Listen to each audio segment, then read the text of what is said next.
Bye occupation मेरे parents business करते हैं। ओके उसके अलावा सिस्टर मेरे उनका भी अपना इंस्टीट्यूट है। ओके भाई स्टडी कर रहा है और मैं सबसे छोटा हूँ। तो you are the youngest one. Yes तो youngest one and the youngest astrophysicist, right? तो हमारे जितने भी स्टूडेंट हैं या जितने भी सुनने वाले लोग हैं, most of them really don't know कि एस्ट्रोफिजिसिस्ट होता क्या है। यूनिवर्सल लॉ ऑफ ग्रेविटेशन जो आइंस्टाइन ने 1687 में दिया था। यानी जब तक हमारे बारे में किसी से सोचा नहीं था, राइट? सोच वो जब like say even we were not born, right? हाँ जब सेब गिरा था वो दरख्त से, अच्छा अच्छा अच्छा, ठीक उस वक्त। वैसे तो काफ़ी लिमिटेशंस हैं न्यूटन के कॉन्सेप्ट में, लेकिन जो कॉमन है वो ये है कि न्यूटन के मुताबिक जो ग्रेविटी है वो फंडामेंटल फोर्स है। लेकिन आइंस्टाइन के मुताबिक ग्रेविटी एक्सेलरेशन है। ग्रेविटी एक स्पेस टाइम फैब्रिक में कर्वेचर की वजह से पैदा होने वाली एक्सेलरेशन है। ठीक है। ब्लैक होल बेसिकली दो टाइप के होते हैं, एक रोटेटिंग ब्लैक होल और एक नॉन रोटेटिंग ब्लैक होल। अगर हम जनरल रिलेटिविटी के इंतहाई डेप्थ में जाए जो काफ़ी कम्प्लेक्स मैथमेटिकल इक्वेशंस है, यानी Einstein field equations, participation certificate था। अच्छा, और आपका ये जो आपका जो रिसर्च पेपर था, एक्सेप्ट हुआ वहाँ पे? जी ये सिंगापुर के लिए? सिंगापुर में ग्लोबल साइंटिफिक तो जर्नल। उन्होंने आपको दे just give you some sort of certificate yes. अच्छा, मुझे ये बताएं कि एस्पायर कॉलेज आपके लिए क्या कर सकते हैं? मैं ये समझता हूँ कि Aspire college is the best, और काफ़ी मतलब मुझे हेल्प मिली, और सबसे ज़्यादा मैं अप्रिशिएट करूँगा वो साइंस एग्जीबिशन को। अच्छा, जिसके 2023 मतलब दैट बूस्टेड योर कॉन्फिडेंस ना? यस हाँ। अच्छा। Assalamu alaikum everyone, welcome to the Chronicles of Aspire, a podcast series that celebrates the achievement of every student from the galaxy of Aspire. आज ही हमारी पहली एपिसोड में मेरे साथ हमारे एक स्टूडेंट है and his name is Ali Hasnain. He is a student of 12B11 second year, और व्हाट ही हैज़ डन ना, he has just made the history. Like he is the youngest astrophysicist of Pakistan. बात करेंगे हमारे गेस्ट के साथ. जी आप कैसे हैं? अपना इंट्रोडक्शन दीजिए. Alhamdulillah, I am fine. I am a guest astrophysicist. I introduced the theory named singularity of Kerr black hole. That's very good. अच्छा, मुझे अपने बारे में थोड़ा सा बताएं, अपना बैकग्राउंड, लाइक आपके सिबलिंग्स के बारे में, आपके पेरेंट्स के बारे में, अपनी फैमिली के बारे में. बाय ऑक्यूपेशन मेरे पेरेंट्स बिजनेस करते हैं. ओके उसके अलावा सिस्टर मेरे उनका भी अपना इंस्टीट्यूट है. ओके. भाई स्टडी कर रहा है और मैं सबसे छोटा हूँ. तो you are the youngest one. Yes. तो youngest one and the youngest astrophysicist, right? तो दो चीज़ों का आपस में कॉम्बिनेशन हो गया. कभी आपने सोचा था कि आप इस अचीवमेंट की तरफ जाओगे? नहीं, शुरू से इस चीज़ का इंटरेस्ट था और इसी को आगे लेके चला हूँ, लेकिन इतना अच्छा एंड होगा, मतलब इस तरह का जो रिवार्ड्स मिलेंगे मैंने सोचा नहीं था. आपको क्या लगता है कि ये अभी एंड हुआ है या बिगिनिंग है? नहीं, बिगिनिंग है, अभी स्टार्ट है. अच्छा, तो अभी आप बिगिनिंग कर रहे हैं. जी. कहाँ तक जाने का इरादा है? आगे इंशाल्लाह स्टडी में तो PhD करने का इरादा है.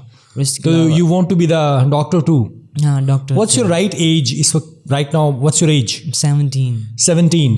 तो आपको क्या लगता है, लाइक आप जैसे आप यंगेस्ट एस्ट्रोफिजिसिस्ट बने हैं, तो you will become the youngest PhD something like the doctors? हाँ, मतलब अभी भी मैंने काफ़ी मतलब पढ़ लिया उस बारे में, PhD का भी. अच्छा. और जो मेरी थ्योरी है वो भी हायर लेवल का है, जो स्टडी है एस्ट्रोफिजिक्स की. अच्छा. और तो मुझे आप थोड़ा सा आपका जो एकेडमिक बैकग्राउंड है, मतलब आपने मैट्रिक कहाँ से किया, FSC में आप कहाँ से आए, आपको कैसे आपने एस्पायर कब ज्वाइन किया? मैट्रिक मेरी फ्रांस स्कूल से है और इंटरमीडिएट. ये फरहान स्कूल झंग में जो है? जी, फ्रांस स्कूल झंग में, और इंटरमीडिएट में एस्पायर कॉलेज से कर रहा हूँ. This is your second year, right? Yes, second year. अच्छा, तो पहले साल में आपको चीज़ें नज़र आना स्टार्ट हो गई थी जिनके ऊपर फ्रॉम द बिगिनिंग आप काम कर रहे थे, या सेकेंड ईयर में जाके चीज़ें जो हैं वो नहीं, बहुत ज़्यादा? फर्स्ट ईयर में स्टार्ट हो गया था, मतलब जो मैं काम कर रहा था ना उसकी जो साइंस वगैरह से.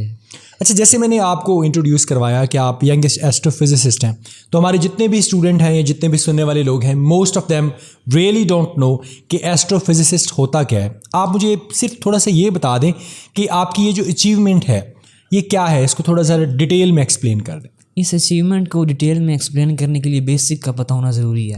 बेसिक का मैं स्टार्ट लूँगा यूनिवर्सल लॉ ऑफ ग्रेविटेशन जो आइंस्टाइन ने 1687 में दिया था. यानी जब तक हमारे बारे में किसी से सोचा नहीं था, राइट? सोच वो जब like even we were not born, right? हाँ, जब सेब गिरा था वो दरख्त से. अच्छा, उस वक्त 1687 में दिया था न्यूटन ने यूनिवर्सल लॉ ऑफ ग्रेविटेशन. उसी जो सेब गिरा था कि क्यों गिरा नीचे, ग्रेविटी. हाँ, उसी की बेस बनाते हुए उसी कॉन्सेप्ट. अच्छा. उसके बाद 28 ईयर्स, मतलब 228 सालों तक ये कॉन्सेप्ट चलता रहा. अच्छा. और उसके बाद 1915 के अंदर general theory of relativity Einstein लेके आए. अभी तक भी हम उसी को ही प्रेफर कर रहे हैं न्यूटन के लॉ पे. अच्छा. तो इसमें सवाल ये पैदा होता है कि हम अभी भी GTR यानी जनरल थ्योरी ऑफ रिलेटिविटी को क्यों प्रेफर कर रहे हैं न्यूटन के कॉन्सेप्ट पे। ठीक है। वैसे तो काफ़ी लिमिटेशंस हैं न्यूटन के कॉन्सेप्ट में, लेकिन जो कॉमन है वो ये है कि न्यूटन के मुताबिक जो ग्रेविटी है वो फंडामेंटल फोर्स है, लेकिन आइंस्टाइन के मुताबिक ग्रेविटी एक्सेलरेशन है।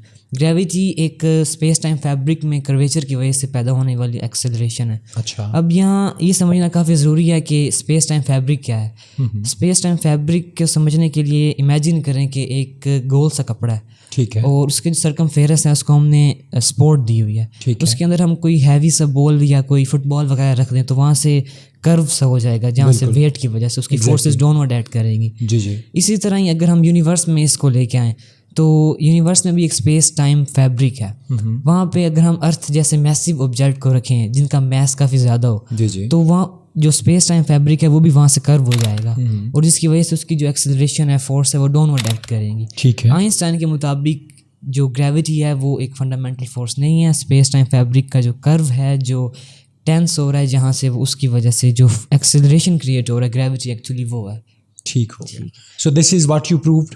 इसके बाद जो जनरल रिलेटिविटी है उसमें काफ़ी रेवोल्यूशन लेके आए, जिसमें ब्लैक होल की डिस्कवरी है, कॉस्मोकोलॉजिकल है, इसके अलावा एक्सपेंडिंग यूनिवर्स और भी बहुत से डिस्कवरी की हैं GTR ने। उसमें जो रेवोल्यूशनरी जो डिस्कवरी थी वो थी ब्लैक होल की डिस्कवरी। ठीक है। ब्लैक होल बेसिकली दो टाइप के होते हैं, एक रोटेटिंग ब्लैक होल और एक नॉन रोटेटिंग ब्लैक होल। अगर हम जनरल रिलेटिविटी के इंतहाई डेप्थ में जाएँ, जो काफ़ी कम्प्लेक्स मैथमेटिकल इक्वेशंस है यानी आइंस्टाइन फील्ड इक्वेशंस, इसी जनरल रिलेटिविटी का ही हिस्सा है ये, मतलब इंतहाई डेप्थ स्टडी है। अगर हम उसको स्टडी करें तो उसमें जो आइंस्टाइन ने डिस्कवर किया था ब्लैक होल, जी जी, अब रिसेंटली हमने ब्लैक होल को डिस्कवर किया, लेकिन आइंस्टाइन ने पहले इस चीज़ को प्रिडिक्ट कर दिया था कि ब्लैक होल एग्जिस्ट करते हैं जनरल रिलेटिविटी में। अब ज़रूरत थी उसकी प्रिडिक्शन, तो अब हो गया, मतलब साबित हो गया। अब ज़रूरत थी कि उनको प्रूव करें कि किस तरह वो मतलब सारा फिनोमेना होता है, ज्योमेट्री क्या है ब्लैक होल की। उसके सामने उस वक्त जो सामने आए दो साइंटिस्ट, एक श्वार्ज़शिल्ड और दूसरा था कर। अब कर जो है उसने इंट्रोड्यूस करवाया कर मैट्रिक, जो रोटेटिंग ब्लैक होल के बारे में मुकम्मल मतलब काफ़ी अच्छा एक्सप्लेन करता है, उसकी ज्योमेट्री, डिफरेंशियल ज्योमेट्री, उसके जितना भी बिहेवियर है रोटेटिंग ब्लैक होल का। दूसरी तरफ है श्वार्ज़शिल्ड मैट्रिक, वो नॉन रोटेटिंग ब्लैक होल के बारे में पूरा डिस्क्राइब करता है। अब वैसे तो कर मैट्रिक काफ़ी रेवोल्यूशनरी था, उसने आइंस्टाइन फील्ड इक्वेशन जैसी कम्प्लेक्स जो थ्योरी है, जो इक्वेशंस हैं, उसका सोल्यूशन निकाला और रोटेटिंग ब्लैक होल का जो आंसर है उसका सोल्यूशन निकाला।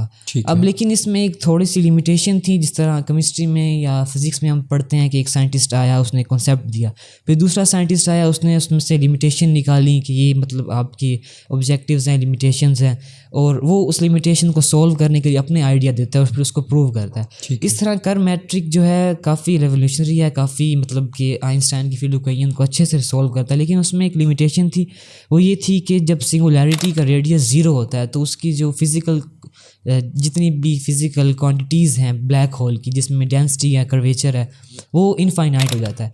अब यहाँ पे जितने भी फिज़िक्स के लॉ हैं वो ओबे नहीं होते, वियोलेट हो रहे हैं फिज़िक्स के लॉ, क्योंकि मतलब कॉमन सी एक चीज़ है कि एक ब्लैक होल है जो सर्टेन अमाउंट ऑफ एनर्जी लेके बना है।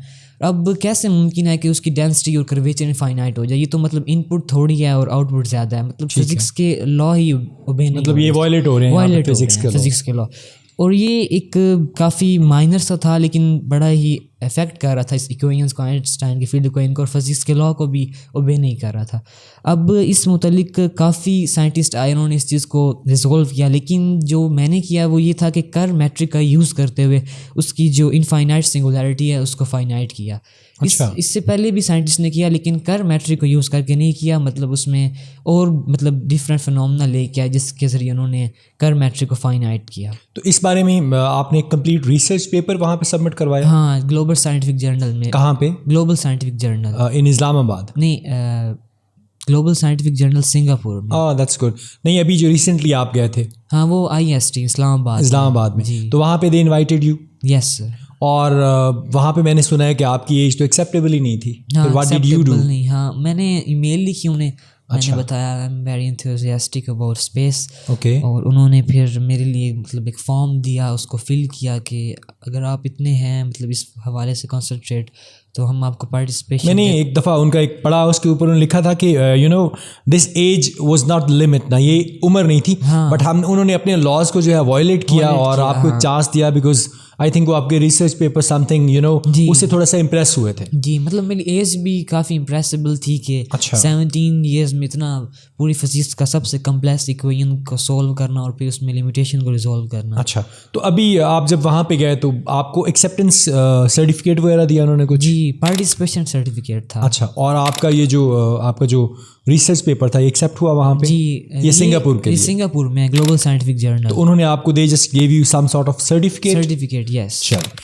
अच्छा, अगला क्वेश्चन मेरा ये है कि आपका ये जो रिसर्च पेपर है, अपने पॉइंट को जो आपने क्लियर किया है, वाज़ह किया है, ये डिफ़िकल्ट था या इजी था? ये काफ़ी डिफ़िकल्ट था क्योंकि मेरी एज जो जितना मैंने पढ़ा हुआ है उस लिहाज से काफ़ी डिफ़िकल्ट था। कितना टाइम लगा आपको? ऑलमोस्ट तकरीबन 3 साल लगे इसके 3 इयर्स में। और कितने पेजेस पे आपने इसको? ये तकरीबन 15 पेजेस पे है। 15 पेजेस पे, दैट्स वेरी गुड। अच्छा, एस्पायर कॉलेज झंग जो है इसने क्या रोल प्ले किया है? आपको क्या लगता है कि इसका कोई स्पेसिफिक रोल है जिसने आपको बूस्ट किया है या it was a simple one? Basically इसका स्टार्ट तो मैंने 9th क्लास से ले लिया था। ठीक है। इस पर रिसर्च करना, लेकिन एस्पायर कॉलेज में जो साइंस एग्जीबिशन हुआ था 2023 का लास्ट ईयर उसमें मैंने पार्टिसिपेट किया और 2nd पोजीशन आई मेरी। स्मार्ट सेंसर सिक्योरिटी सिस्टम मैंने प्रोजेक्ट बनाया था। अच्छा। तो वो प्रोजेक्ट मतलब जब स्टार्ट किया था तो मुझे कोई आइडिया नहीं था कि I can make it and get 2nd position in इस प्रोजेक्ट को बनाते हुए। तो मतलब काफ़ी उस चीज़ से मुझे मोटिवेशन मिली कि ये काम मैं कर सकता हूँ, क्योंकि जब स्टार्ट लिया था मुझे कोई आइडिया नहीं था कि मैं ये कर सकूँगा। आपकी इस रिसर्च के पीछे आपको क्या लगता है कि मेन रीज़न क्या थी? रिसर्च के पीछे main reason curiosity about, common curiosity about exploring. नहीं तो इस एज में आपको पता है आजकल ऐसा होता है कि आपकी एज में क्यूरियोसिटीज़ होती नहीं है। जब when I was in your age तो हमारी क्यूरियोसिटीज़ थोड़ी डिफरेंट थी। Like we would have to go for the cricket, हमने कभी दोस्तों के साथ जाना होता था, कभी क्रिकेट को टाइम देना होता था, और बहुत ज़्यादा चीज़ें थी जो हम स्टूडेंट लाइफ में करते रहे और आपकी एज में भी बच्चे करते हैं। तो आपको ये क्यूरियोसिटी कहाँ से आई, लाइक जिसके पीछे आपने एक प्रॉपर रिसर्च पेपर तैयार किया, आपने वहाँ पे खुद अप्लाई किया विदाउट लेटिंग एनीवन नो, तो उसके पीछे कोई स्पेसिफिक चीज़ थी? यानी from the very start, from the childhood था या अचानक से आपकी क्यूरियोसिटी स्टार्ट हुई? नहीं, जो क्यूरियोसिटी है मैं ये समझता हूँ कि गॉड गिफ्टेड थी मुझे। अच्छा। और मतलब मैं बचपन में भी अपनी अम्मी से सवाल करता था और आज जब मैं उन सवालों के जवाब ढूंढता हूँ तो वाकई मैं खुद इंप्रेस हो जाता हूँ कि मैं कितने इंटरेस्टेड सवाल पूछता था। आपको लगता है कि you were the born genius? नहीं, कभी लगा तो नहीं है लेकिन स्टार्ट मैं यही कहूँगा कि स्टार्ट से ही था ये क्यूरियोसिटी। लेकिन जब इन्वायरमेंट अच्छा मिला मुझे, जब मतलब पूरी अपॉर्चुनिटी भी मिली, इन्वायरमेंट भी मिला और फैसिलिटीज़ भी मिली, तो तब मैंने आपकी तरह के ना काफ़ी स्टूडेंट अभी हमने देखे, जैसे आपका भी ये पॉडकास्ट जाएगा, उसके अलावा हमारे पास कुछ और स्टूडेंट्स भी हैं जिनके ऊपर हम काफ़ी चीज़ें डिस्कस कर रहे हैं। तो अगर फॉर एग्जांपल कोई आपकी तरह करना चाहता है, उसको रिसर्च पेपर लिखना है, उसने इसके ऊपर रिसर्च करनी है, तो आप उसके लिए क्या सूटेबल मेथड जो उसके लिए ईजी भी हो, आप क्या सजेस्ट करेंगे कि वो कहाँ से स्टार्ट, कहाँ से ले और इसे कैसे लेके चले? मैं ये समझता हूँ कि रिसर्च पेपर अगर फिज़िक्स के बारे में लिखना है तो ज़रूरी है कि वो सबसे पहले, क्योंकि नेचर पे हमने लिखना है तो नेचर को ऑब्ज़र्व करना है। ठीक है। तो नेचर को ऑब्ज़र्व करना सबसे मतलब पहला स्टेप है कि उन चीज़ों, उन नज़रों से देखना, उन पर्सपेक्टिव और उन एंगल से चीज़ों को देखना कि जिस एंगल से कोई ना देखता हो। फॉर एग्जांपल वाज़ेह मिसाल हमारे सामने है आइंस्टाइन की। अब दरख्त से जो सेब है पहले कभी नहीं गिरा, काफ़ी बार गिरा, लेकिन न्यूटन ने ही उस चीज़ को क्यों ऑब्ज़र्व किया कि ये नीचे क्यों गिरा है। मतलब क्वेश्चनिंग करना और कोशिश यही करना कि बजाय क्वेश्चनिंग करने के खुद उनके आंसर ढूंढना, उसका हल ढूंढने की, हाँ खुद आंसर ढूंढना उन चीज़ों के। अच्छा, दैट्स वेरी गुड। अच्छा, मुझे ये बताएंगे कि आजकल आपको पता है पाकिस्तान में हमारे पास अनफॉर्चुनेटली चीज़ें इतनी ज़्यादा नहीं हैं जितनी कि स्टूडेंट्स की नीड है। तो आपको क्या लगता है क्या सोर्स इस्तेमाल करे बच्चा कि उसको उसके जो क्वेश्चंस हैं ना, जैसे फॉर एग्जांपल आपने अभी मुझे एग्जांपल दी कि एप्पल गिरा और किसी ने उसको नहीं देखा। अब फॉर एग्जांपल मैं देखता हूँ एप्पल इज़ गोना फॉल, तो मेरे पास तो ये क्वेश्चन होगा तो गिर गया, ऊपर से टूटा है, लाइक दिस। अगर मैं ग्रेविटी की तरफ भी सोचता हूँ तो आपको क्या लगता है मैं कौन से ऐसे सोर्सेज यूज़ करूँ कि वहाँ से मुझे इन्फॉर्मेशन मिल सके? देखें, इंटरनेट का दौर है, आईटी का दौर है और कोई भी चीज़ रसाई से बाहर नहीं है। ठीक है। बेस मतलब कि ज़रूरत इस चीज़ की है कि प्रोडक्टिविटी की तरफ हम आएँ, कि हमारे जो क्यूरियोसिटी है उसको हम गेन करें। और वैसे तो इंटरनेट मतलब काफ़ी चीज़ें मैंने जितना कुछ किया इंटरनेट के थ्रू किया है। अच्छा। मतलब कि इसमें साइंटिफिक पेपर जो पब्लिश किया वो भी इंटरनेट के थ्रू था। अब तक जितना भी मैंने कहीं फिजिकली कहीं नहीं किया, कोई कॉन्फ्रेंस अटेंड नहीं की। ठीक है। फिजिकली ऑनलाइन वेबिनार अटेंड किए, कॉन्फ्रेंस अटेंड की, जो भी सवाल था ChatGPT है उसका इस्तेमाल किया। अच्छा। और काफ़ी अच्छे आंसर। आपको लगता है आईटी जो है बहुत अच्छा रोल प्ले कर सकती है बच्चों की ग्रूमिंग में? काफ़ी बहुत ज़्यादा अच्छा, मतलब आपको काफ़ी कर भी रही है। अच्छा, मतलब मैं खुद देखता हूँ कि समटाइम्स जब हमें कोई चीज़ का आंसर नहीं मिल रहा होता तो हम उनसे सजेशंस ले लेते हैं, और सजेशंस मैंने जहाँ तक देखा है वो काफ़ी यूज़फुल भी होती हैं। जी। अच्छा, आप मुझे ये बताएं कि अभी आजकल रीसेंट ब्रेक थ्रू क्या है फिज़िक्स में, फिज़िक्स के दौर में, जो आपको बहुत ज़्यादा एक्साइट करता है, जो आपकी क्यूरियोसिटी जो है ना उसको थोड़ा और बढ़ाता है कि मुझे इस बारे में जानना चाहिए? आप क्या कहते हैं आज के दौर में फिज़िक्स की ऐसी क्या चीज़ है जो आपको एक्साइट करती है कि आपने अभी आगे बढ़ना है, आपका ये जो आपने ये जो जर्नी स्टार्ट किया है ये इसकी अभी बिगिनिंग है, एंड नहीं हुआ? मुझे जो फ़िलहाल 2022 में नोबेल प्राइज़ मिला एक साइंटिस्ट को, 3 साइंटिस्ट को। अच्छा। उन्होंने एक आइंस्टाइन को, वैसे उनकी जो थ्योरी थी जनरल स्पेशल रिलेटिविटी, उसको वियोलेट किया। कॉन्सेप्ट जो था वो ये था क्वांटम इंटेंगलमेंट का। ठीक है। कि क्वांटम इंटेंगलमेंट काफ़ी मतलब इंटरेस्टिंग और मतलब कि क्वांटम फिजिक्स के अंदर ये एक ना रेवोल्यूशनरी कॉन्सेप्ट है। इसको समझने के लिए एक थॉट एक्सपेरिमेंट करना पड़ेगा। कंसीडर करें 2 कॉइन है, एक को मैंने लेफ्ट हैंड में रखा है, एक को राइट हैंड में रखा है। ठीक है। और मैं आपसे पूछता हूँ कि मेरे राइट हैंड में कौन सा कॉइन है, एक ब्लैक कलर का एक रेड कलर का। आप कहते हैं जी ब्लैक कलर का है, और वो होता भी ब्लैक कलर का। अब मैं आपसे पूछता हूँ मेरे राइट हैंड में कौन सा कॉइन है, ऑब्वियसली आप बता देंगे। मतलब कि सर्टेनली ये किसी ना किसी तरीके से आपस में इंटेंगल है। अब यही, हाँ, कनेक्टेड है। और यही एग्जांपल आप ले लें एक ही सिस्टम के 2 पार्टिकल पे, एक पार्टिकल अप स्पिन है और एक डाउन स्पिन कर रहा है। अब दोनों ऑपोजिट स्पिन करेंगे, यानी एक अप स्पिन एक डाउन स्पिन।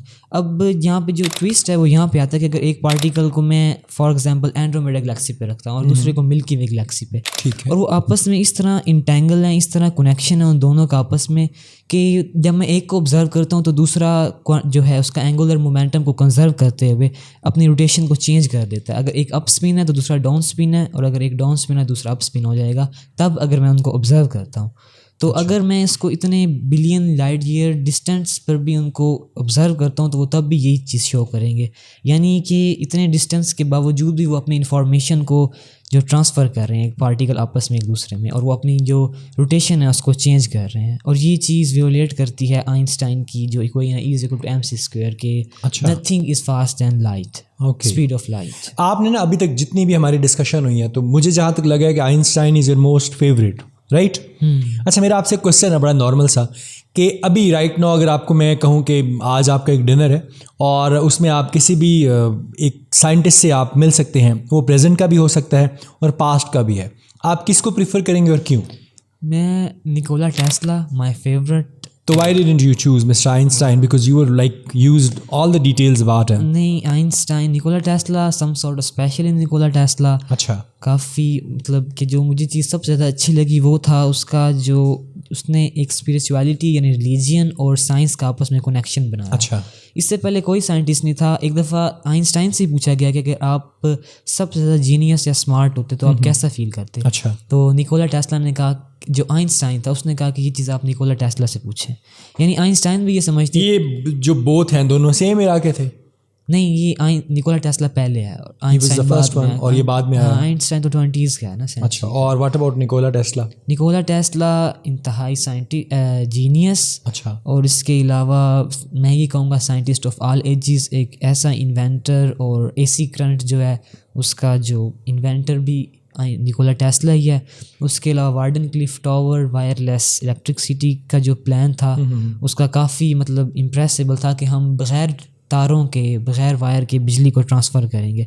और उसके अलावा जो उसकी 369 मैनिफेस्टेशन है, यानी उसने जो मैथमेटिक्स है, जो अलजब्रा है, लीनियर अलजब्रा, उसको इस तरह डिज़ाइन किया कि किसी ने नहीं किया इस तरह, कि यूनिवर्स के तमाम कोर्स को खोला। अच्छा, आप मुझे ये बताइएगा कि आपके फ्यूचर प्लान्स क्या हैं? लाइक आपने क्या सोचा? जैसे आपने पहले बताया कि you want to be a PhD doctor, तो बस डॉक्टरशिप तक जाएंगे या you see yourself as a scientist? मैं इंसान सारी उम्र सीखता है और मैं ये चाहता हूँ कि मैं PhD उसके बाद रिसर्चिंग तो जारी रहेगी, वो तो मैं मतलब research will keep continue continue till life, वो आप नहीं रुकेंगे कभी? नहीं रुकेंगे। अच्छा, चलिए बहुत अच्छी बात है। अच्छा, मुझे आप ये बताएं कि अगर आप आजकल के स्टूडेंट्स को एडवाइस करना चाहें तो क्या एडवाइस करेंगे? लाइक वो क्या करें? आजकल के स्टूडेंट्स को चाहूँगा कि मैं जो इंटरनेट को साइड हसल में इस्तेमाल कर रहे हैं वो प्रोडक्टिविटी की तरफ आएँ। अच्छा। और कोई एक गोल देख लें, उससे चुन लें कि उसी को लेकर आगे चलें। जैसे मैंने एक ही टॉपिक को 3 साल उस पर काम किया। ठीक है। एक ही टॉपिक आप कहते हैं बंदे को कंसिस्टेंट होना चाहिए, कंसिस्टेंट होना और चाहिए, कांस्टेंट होना चाहिए, हाँ, right? Yes sir, otherwise there is no success. No, confirm है? कंफर्म। हाँ। How you can say that? क्या, कैसे कह सकते हैं आप कि कांस्टेंट है और कांस्टेंट होना चाहिए बंदे को? कांस्टेंट इसलिए कि जब आप दरमियान में रुक जाते हैं ना, फिर वो फ्लो नहीं रहता। अच्छा। और बाकी कांस्टेंट और consistency is the key of success. कि कंफर्म? कंफर्म। हाँ। मैं सिर्फ आपको ज़रा तंग करूं। अच्छा, मुझे ये बताएं कि एस्पायर कॉलेज आपके लिए क्या कर सकता है? आपको क्या लगता है कि ACJ जो है, एस्पायर कॉलेज झंग, अभी तक आपकी ग्रूमिंग के लिए कितना रोल प्ले कर सकता है और कितना कर चुका है?